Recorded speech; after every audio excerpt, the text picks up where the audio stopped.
to Arthur's seat right now. Arthur's chair. Yeah, it's warm now. I started taking layers off. It's perfect hiking weather. So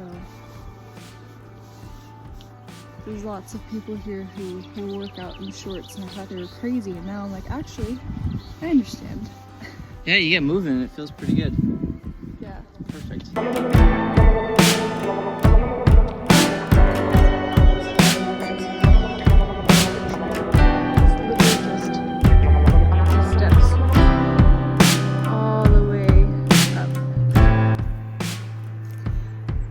Talk about how Paris effed us in the butt. Paris was like my favorite city the last time my mom and I went to Europe. It's not my least favorite city since we've been here, but I definitely think I would change how I did things and what I saw and what I spent money on. And how I got there. So obviously, getting into Paris last time for my mom and I was easy. You don't have to worry about getting into the city and having everything booked up if you have your plane ticket. But this time, Mike and I were taking a train from Germany into Paris. And I went on about a month and a half before we left for Europe to book or reserve all of our seats that we needed for the Europass of the different stops that we need reservations for. And one of them was like Strasbourg to Paris, or like random German cities on the border of France to Paris. And all of them were saying that they were unavailable. They said that it could be due to the fact that they're booked up already. And then it gave me an option saying like what you can do is go to the station and buy a full fare ticket. But it kind of made it sound like that wasn't the end of the world, like you can just go to the station and fix your problem there. So I thought, well, I couldn't get Paris. I'm kind of stressed about that because I like having everything in order. But I'm just gonna go for it. Like, hopefully when we get there, we can figure it out. So we left Sin. It was a 2-hour ride to Munich, 8 in the morning. And once we get to Munich, no, we didn't go to Munich. I don't know where we went. It was hard to find trips or train rides. Like, some of them were saying that they were reserved, and then other people were saying that the German system was down with construction, so we had to keep going around to different stations and platforms trying to find the right one of just how to get anywhere. The good thing about having the Europass is that we were able to change up our journey in the stations we actually did go to, especially if they didn't require reservations. Some of them did and we didn't have one, so we just stood by the door for that hour and just didn't have a seat, but we were still able to be there, which was nice. So we're getting to a point now where we've talked to some workers, and they're saying every single train going into Paris in the region was booked and full. So I thought, well, okay, what if like I could get like close to Paris? Like, what if I went to a city or a town right outside of Paris and then took a bus in, or an Uber or something? And so I'm looking at the train routes to get to outlying cities. And in order to get to those smaller cities, you first have to go into Paris to take a small regional train out of Paris to that city. So everything going in was booked, and I just couldn't get one. And I was stressed because the taxi to get from where we were in Strasbourg was $1,000. And a bus ride was 7 hours, and a train ride would have been just 2. So I was like, 7 hours is a long time. It's already dinner time. I don't want to get to our apartment in the middle of the night, especially when we have to go to Versailles the next day. So we just asked some conductors if we could get on the last train and just stand the whole way, and they still had us pay for the seat reservation even though we didn't have a seat. And I think that was $70. So kind of expensive, but I just didn't care. I was like, even if it was $100, I don't care. I'm just so glad we're going to Paris. So, rocky start. And then we get to our apartment, we're super dead. The travel day was just so long. And I put my alarm away. Actually, no, we bought a Versailles. No, yeah, we bought our Versailles tickets the day before. We reserved our spot, and I think the earliest one we could go to is at 2:30. So I was like, okay, that means we can sleep in, but I still want to see some parts of Paris. So we slept in a little bit, but we got up, got some breakfast at a tourist spot because I wasn't familiar with the area we were staying in because we didn't stay in that area last time. So we paid too much money for cheese on bread, and that was the first strike, okay? Not only just the train, but paying too much money for a simple salad and some cheese and ham on bread, okay? Yeah, you really, on the train thing, the conductor pulled me aside and he said, let me explain to you, like, how lucky, I mean, I don't know, maybe he was just trying to scare me, but he claimed that trains that go into Paris will sell most of their seats to groups of like 50. Which doesn't make any sense. And that they'll get these massive tourist groups, so whoever owns the Paris train system will sell tickets in bulk, and for individual seats, if you want an individual ticket, there's actually not a lot of those apparently, and that if you do want one of those, you need to order them like months in advance. So he was which is crazy because I literally looked like 2 months in advance. So maybe even further than that, but he was saying that his point was that it's really hard to get an individual ticket into Paris unless it's like booked an insane amount of time in advance. So we were fortunate enough to at least hang out in the bar, but and then when the ticket lady came by, he sold us a barcode so that when she scanned it, we were like in the system, even though we didn't have seats. So that was cool of him, I guess. I'm glad he didn't charge us, like $200 a piece or something. It was like $35, but right, because a full fare ticket to go from Strasbourg to France was $230. But just to get there. Yeah, so sitting in the last train station, wondering if we're gonna make it into Paris or not, and if we're not, where are we gonna go? That was a little frustrating and stressful. Yeah. So that was the first part. We weren't even in yet. We were already pretty stressed. Right. Yeah. If we didn't have Versailles the next day, I think I would have been like, okay, well, let's figure it out. It would suck to not be able to stay in the Airbnb that we paid for. But, it is what it is. But I was like, no, let's get there. So I'm glad that they let us on. But Versailles, I was so excited for Versailles. So we had the expensive breakfast. We got on our Aria train to Versailles. The weather was pretty good. It was really warm, so we had our summer clothes on. It was like sunny and 83. Like you're sweating. We're putting on sunscreen. It's hot. Everyone's hot. Yeah. Like it was sunny. So I thought, great. Like my favorite part of Versailles is the gardens, not even the palace. The palace is beautiful. I think it was even prettier last. I don't know if they've changed anything, but I'm pretty sure they've taken out some of the artifacts / items that they had on display. I don't remember so many like miniature model setups or presentations on slideshows. And so I wonder if that's their way of pushing people out of the palace faster. And anyway, very touristy though. Like obviously the Hall of Mirrors is just crowded. You can't really get a clear picture of the whole room. I think if I were to do Versailles again, I would pay to stay there because I think it's $1,000 a night, but I think it's so worth it if you want a true Versailles experience where it's more private and you actually get to, I think you get a private tour of one of the 3 areas. One of them's like the Hall of Mirrors, but imagine seeing that with maybe 5 other people instead of 100, So I think that would be worth it. But the gardens themselves, I don't even think I would pay for a museum pass for Paris. We went to, I think, 3 museums, including Versailles, I think. And the other museums, we kind of just walked through really quick. I love the art and I love the paintings, but it was just so full of tourists and people. And we were also there on a weekend, which kind of was a double whammy. It's like going to Vegas. Vegas always has tourists, but Vegas on a weekend is different. There's just so many people. Same thing with Paris. We were there on a weekend, and it kind of sucked. And up to this point, we hadn't had weekend issues. Like, we weren't like, oh no, we're in Italy and it's the weekend, so we're gonna... No. Where were we the last weekend? I don't even know, but I was about to say, we never knew what day it was. For the first, 13 days, we never knew what day it was. It was just always chill. Yeah. The only time we had a problem, kind of, was in Vernazza. Is that what it was? The Cinque Terre? Were we there on a weekend?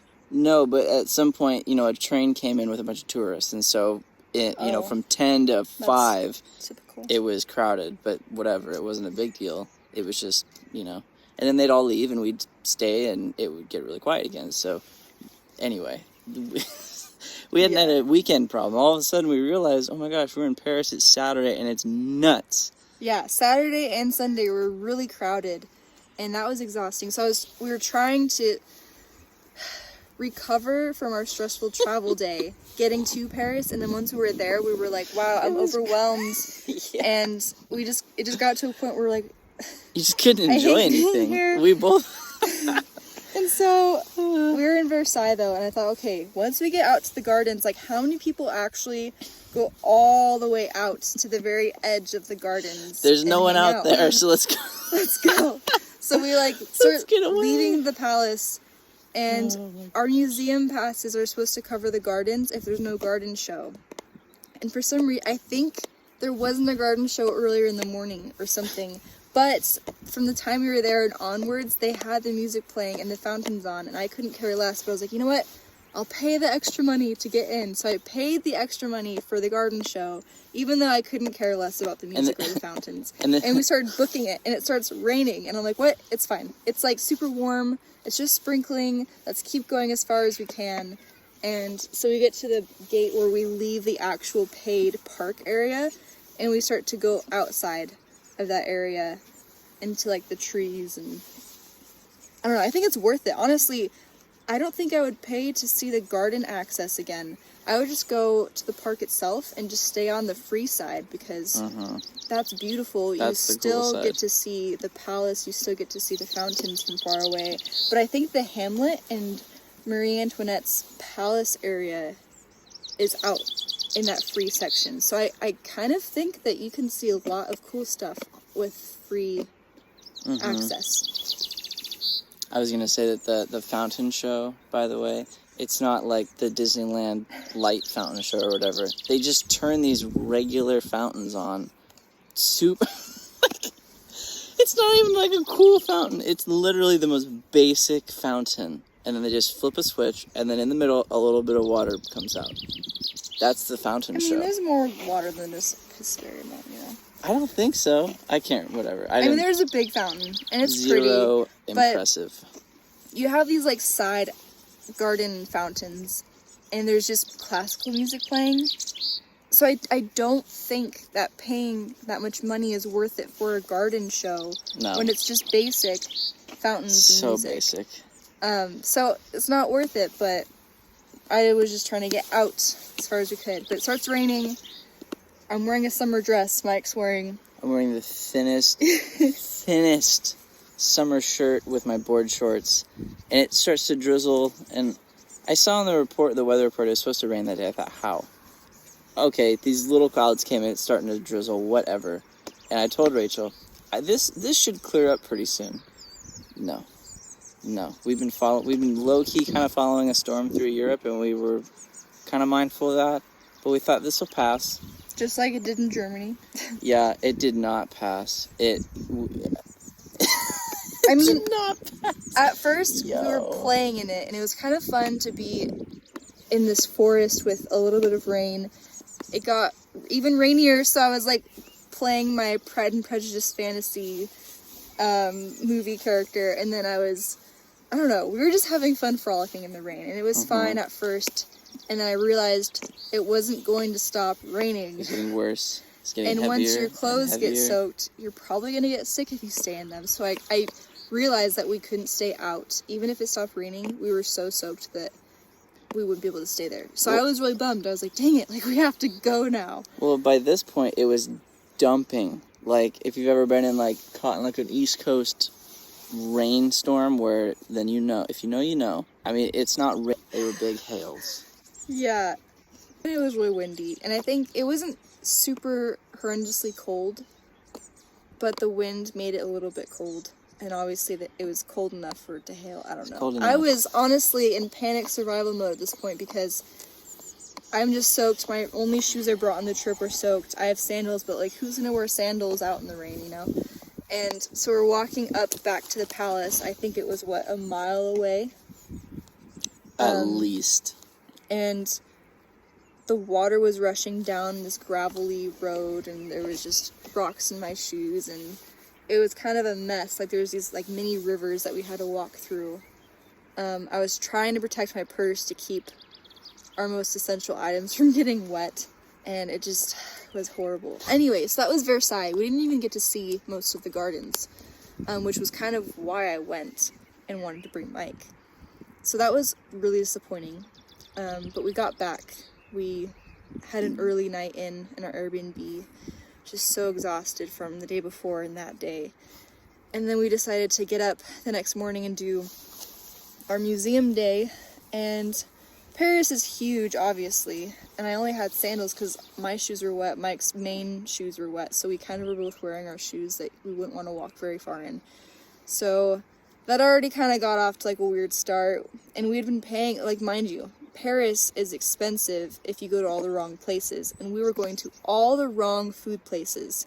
I swear. We were paying so much money for these little things. So, yeah, like, one of them was Angelina's. Love their hot chocolate. I do think it's overpriced. Their food, though, really good. Oh, but so it's good. so expensive. You're paying for it. Yeah. But I don't regret that one. I mean, I do a little bit. Maybe you do. Like, it was so really, good. really good, but my wallet was crying. Yeah. Anyway, just super expensive.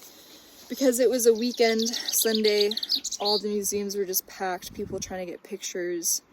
Just that frenzy. I hate that energy. It's the worst. So, we both were just not really feeling Paris. I think we went back early that night, too, because our feet were just really tired and exhausted emotionally, mentally, physically, everything. So we went back early, but Monday was kind of a redeeming day, but we actually didn't go to any museums. We didn't even go see the Eiffel Tower. We had so many things planned in Paris, and we really only did. We didn't even go to the base of the Eiffel Tower. We saw the very peak of it behind a building, but we didn't actually go to the actual Eiffel Tower and see from the base to the top. So we were just, I feel like this Paris trip was so lame, I'm not gonna lie. I got some good pictures and stuff, but yeah, next time I would go grocery shopping because the grocery store is pretty good. I think instead of spending on museum passes and tickets, I would instead, there's a lot of access or free access to different parts of museums, like the gardens, if you know where to look, or like even standing outside of the museums themselves are good enough for me. And I think I would have rather spent that money on museum passes on really good meals and food. So that's kind of what I'd do next time. Anyway, we should keep walking. But the end of Paris, so Monday was redeeming because we were able to... Can you walk and talk? Yeah. All right. We were able to just walk around and go with the flow. I let go of the itinerary I had planned out. Do what we feel like doing. So we found good crepes at a crepe stand. They were like €3, which also was telling me that they were legit instead of €5 or €6. And we walked to, what was it? A chemistry museum or something way up the river. It was really pretty. We just walked around mostly, looked at lots of things, and obviously that's free and it's worth it, and you're getting really good exercise in. We went to the gallery, Lafayette. We saw the opera house. I thought about paying to get in, but with our experiences with tourism and how expensive everything is and not wanting to wait with crowds, I thought instead someday I'd rather have Mike's first experience and my experience with him be to go see an opera or a ballet. Maybe I can't walk and talk. I'm Just to go see an opera or a... You gotta stay on this side. You won't let me walk on that side. I have to stay on this side. Just because you're there for an occasion and not just to walk around like the foyer and then just leave. The energy was different. We were able to chill, do our own thing, go with the flow, see what we wanted to see. Got some French beauty skincare from their pharmacy, which I was excited about. Oh hell. Wow, these are really big steps. Arthur's Seat, guys, in Scotland. I don't even know if this is right. How do people do this? Like grandmas and grandpas, look at how narrow, steep that is. And then you have this really huge rock step. Old people probably can't do this. If it rains, we're dead. Yeah, anyway. Monday was redeeming. It was nicer. Leaving Paris was also a nightmare. So if anyone's watching this, let me tell you how to leave Paris correctly so you don't make our same mistake if you are leaving it, flying out at 6:30. So the metro system starts running at 5:30. And the RER train that's like more direct and high speed runs a little bit later, like 6:30. Our plane started the boarding process at 6:30. And we were an hour and a half by train away from the Paris Orly airport. So we didn't know how we were gonna make it there. I had assumed a taxi would be way too expensive. Like Rome. In Rome we paid $50 to get from the airport to... Holy hell. This is so steep. $50. This one was 36, so but that's not, like, what we should have done was just take a taxi from the beginning and leaving at like 5:30 just to give us enough time. And we were only 11 minutes away by taxi from our place, but us always finding the rough, hard ways to get places. We got up at 4, started walking at 4:30 across Paris, middle of the night, to try to walk as far or close as we could to the airport. So then at 5:30 we could hop on a metro and then try to get there on time. We did that, hopped on a metro, which kind of took us away from the airport first to then connect and loop around and down to get to the airport. And at that point, when I looked at the time and saw that it would still take us about an hour and 20 minutes to get to the airport, and then we still would have to walk a mile from our stop into the airport. So it's frustrating. And it was already, I think, 6 o'clock. So we walked out of the metro station, hailed a taxi, and then paid $36 to get to our right terminal. And we almost didn't make it. We had to run to our plane. So in hindsight, I would have just called a taxi right away. And that was our Paris experience. We made it to Arthur's Seat, the most beautiful viewpoint, and we can't see anything.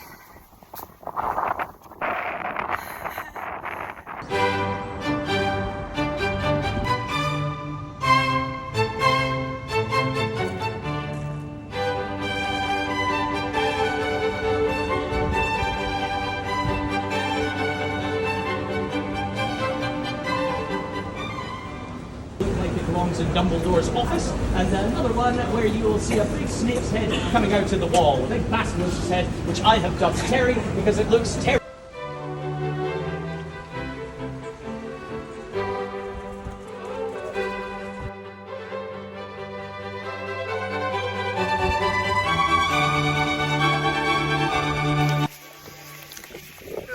to Inverness, and we spent $15 on dinner and dessert.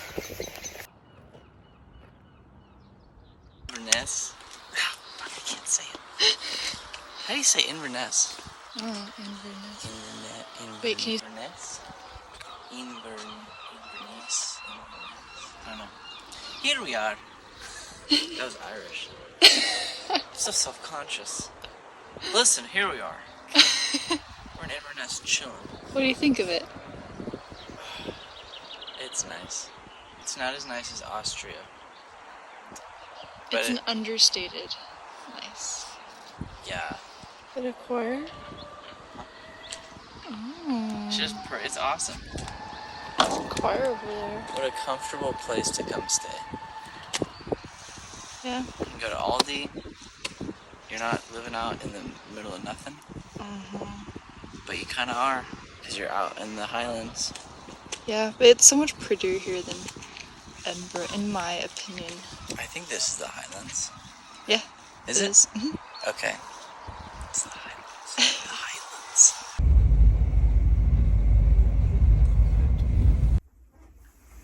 I'm starting to think that maybe we're just terrible at traveling without a car.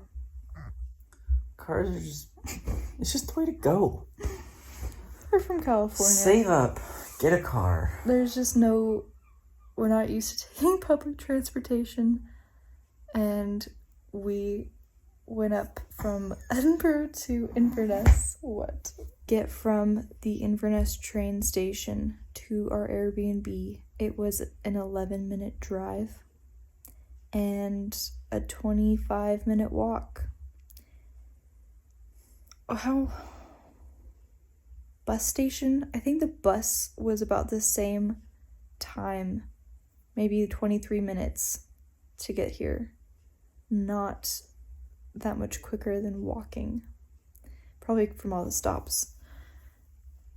And it's funny because I've been, trying to wing it. And so at first I was like, maybe we won't get a rental car up here. Maybe we'll just take the bus or the train system. And there's no train that goes to the Isle of Skye. There's a bus that looks like it dropped you off kind of on the outside of it. And we're going there tomorrow. And so we sat down for an hour and just figured out how to get there, because at first we had called rental car places, and for 3 days of renting a car it was going to be $1,000 for a small economy car.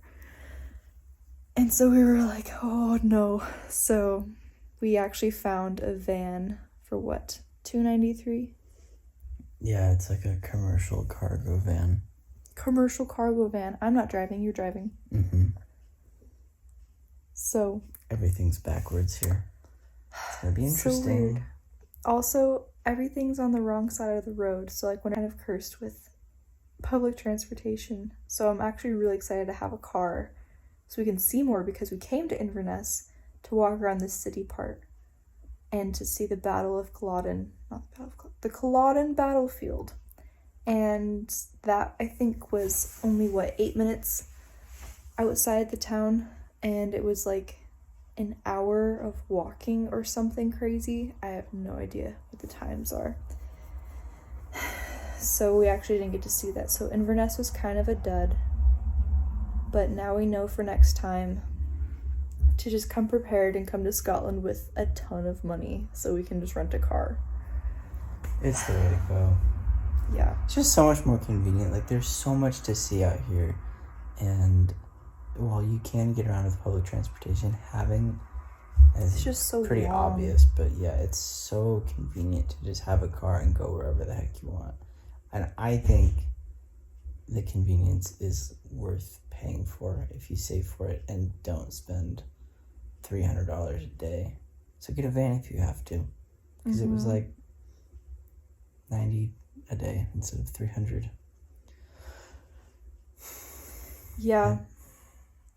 Basically, we had to reassess our goal today when we were eating. I was so hungry, Mike was so hungry, we were just dead. And it kind of came down to this realization moment where we were like, actually, we're not really seeing all the things we thought we'd be seeing. We're not actually doing a lot of things because I feel like we're traveling so long every day because we're taking public transportation that if we had just rented a car from the get-go, we probably would have seen a lot, but it's more expensive. And so we had to reassess our priorities. And our priorities are to stay away from our tiny house shed for as long as possible, which means trying to cut back on spending. Truthful moment, I think we have only a little over 5,000 left, and like we'll for sure finish our planned part of our trip, but I don't know if we're gonna last till August. It's what, June 9th, around there. And I just don't know if we're gonna last till August. So I've been looking for really cheap Airbnbs that look like they're available for a month, where we can just post up and not spend a lot of money and just kind of live. And a lot of those seem to be more so in like Portugal, which I don't mind flying to. I think Portugal, we'll just see where we go. We also want to check out Sweden, probably Denmark, just to look into their school programs, because we're kind of also looking into school here as far as grad school. So we got our rental van. Didn't think we would get this, but we ended up finding some place that would allow us to rent a car for I think just $290, which was really great compared to the $1,000. But it is manual and it's on the wrong side. So yeah, Mike's used to driving stick, or he knows how to do it, but he's never done it with his left hand. So this will be interesting. Everything's on the other side of the road. Whew. So yeah, I'm a little bit nervous for him, but I'm glad we got this van. It'll be a lot easier to get around. Also, tip, if you guys are renting a car and you know that you want to leave by a certain time, rent it for an hour earlier, because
This has been our coolest Airbnb so far, okay? The old police van. There's our restroom and shower.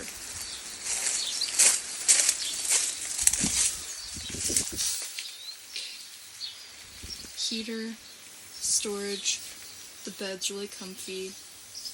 Refrigerator, they actually left us a lot of food, which is really nice of them. This kettle is really cool, toaster. You can pull these out and they left stuff in here for us. The sink, a TV, and this this breakfast nook. Isn't this so cool? They like laid everything out. Everything. So we're really excited to be here. It'll be really comfy. We're only here for a night though.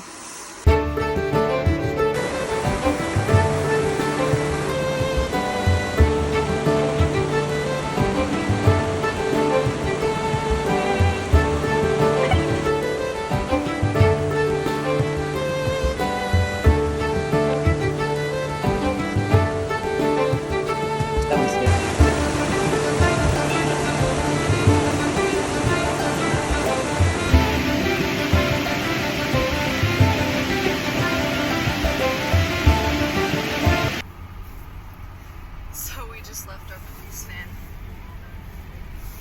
and I haven't brushed my hair in 2 days. But we were driving down from Glencoe to Glasgow, where we're going to drop off the rental car, and then we're going to take the train from Glasgow to Rue. So Rue is going to be our rest spot. It's kind of out more the countryside. I guess it's a base for Loch Lomond, but we're not really using it as a base for that. We're just going to rest for a day or two, and then we'll go back down to Glasgow. It's so pretty here. I think driving through Scotland is the best part.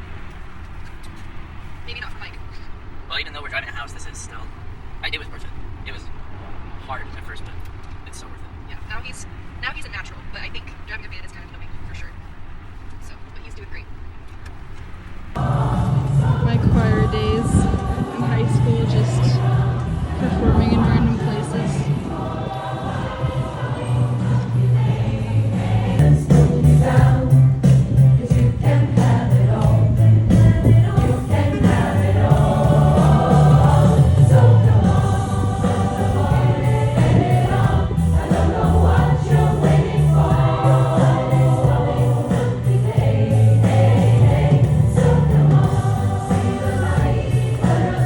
Isn't that like lemon crisp?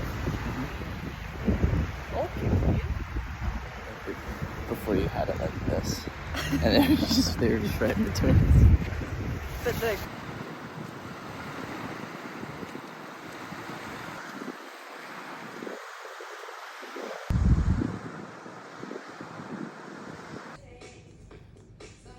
These chips, they go to here. What are you doing, America? No way! Do that again. So I'm thinking these chips are legit, okay? Packed bag, yo. Psych! It's just more bags. No. Kind of sad about it. So we're going to Copenhagen, and Mike's been trying to figure out how to transfer points, credit card points, to airlines, because it's kind of crazy to figure out. We're kind of at the end of our trip now. We're outside of Glasgow right now, and we're trying to figure out how we want to end our trip. I don't think it's going to be possible for us to stay until August like I wanted to. And it's just because hostels, I mean, you can do it with hostels. It probably would be fine, but what I really wanted was to get just an Airbnb for a month and to stay there. But that way you're not able to sample all these different places. You're kind of stuck to one place. So I think I would do that in the future, maybe 1 month in Scotland, 1 month in Sweden, or 1 month in Rome kind of thing, and then get that discount. But but I did want to see Sweden at least before we left and get kind of a feel for it, just to see if I wanted to spend more time there. I think so far I wouldn't mind spending a month in major cities like Rome and Paris because there's so much to do. And it is cheap if you can grocery shop and you don't actually pay for museums and stuff.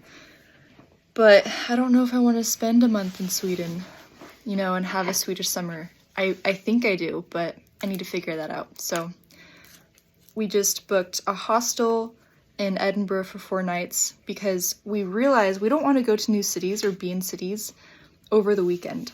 So I booked a flight on a Monday night into Copenhagen. Now I need to look for a hostel in Copenhagen, but I just booked a hostel for us in Edinburgh for 4 nights just to kind of live for 4 days cheaply and wait for our flight that Monday. It's what?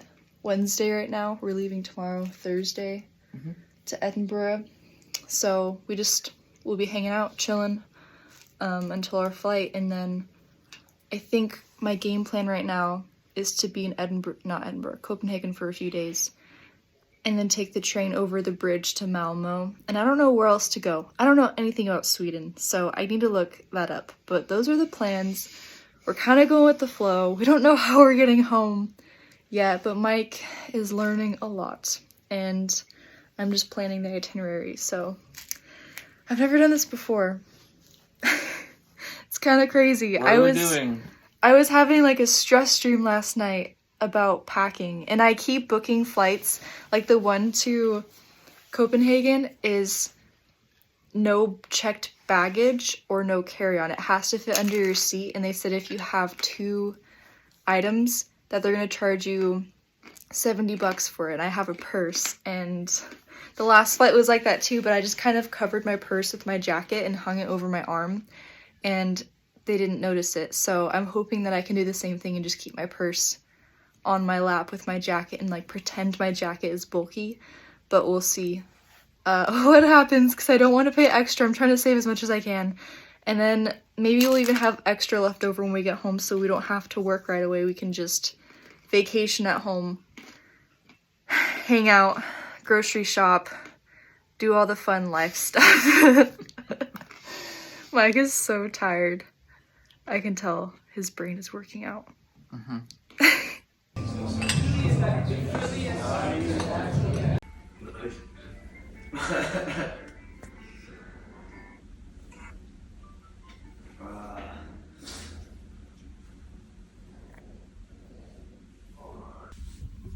So you tell you to move Vance, mate.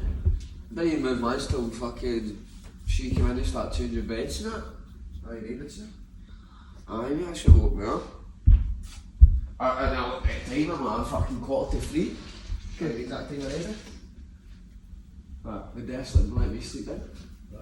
Thought he's not going to let me sleep in or something. No, man, fuck. We're going to have it 3 man, I don't be up. Bastards. Fucking bastards. Fucking bastards. Are you okay?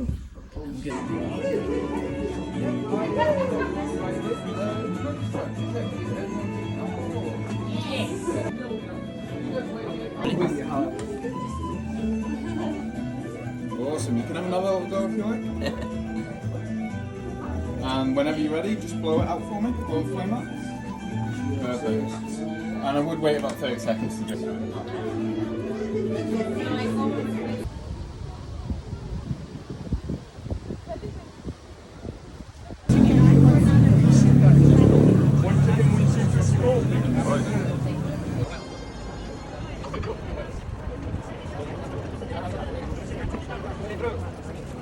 Turn.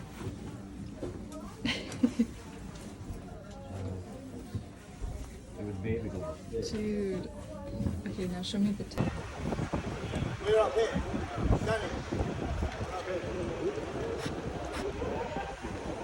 That's right enough. You're good. I didn't even notice this.